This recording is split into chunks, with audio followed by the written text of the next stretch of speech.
English, language, reading, what literature is, the play of metaphor, the truths it gets us to, the way people awaken to that, begin to see that in the metaphor I like to use for it, like Dorothy on the way to Oz, when she plucks the apple and the tree says, ouch, that they're not in a black and white world anymore. They're not in that sophomore or sophomoric world where things simply are what they are.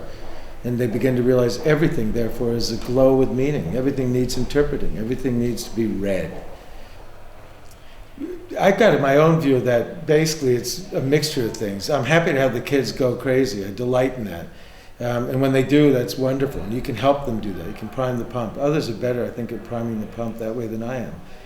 I like a Harkness discussion, which I see that, and then help to guide it or help to add stuff in, because I know things. I've read it, a lot of things they haven't read, and I love that they can discover things having read the book, but there are things also I think they need to know, things that I can bring to their understanding that I want to make sure they get.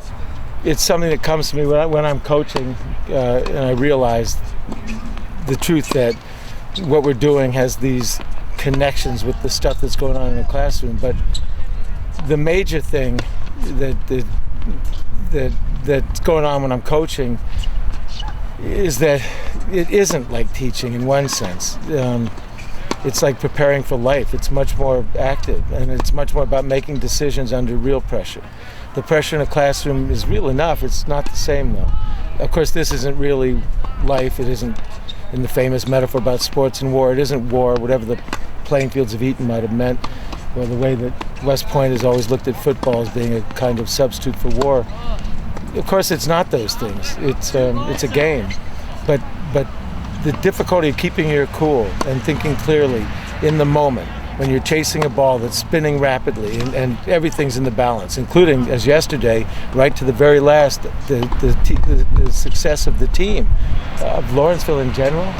I guess messing with the kids. I mean, really, the truth is, it's a lot of fun in the classroom. You shut the door and you go to work.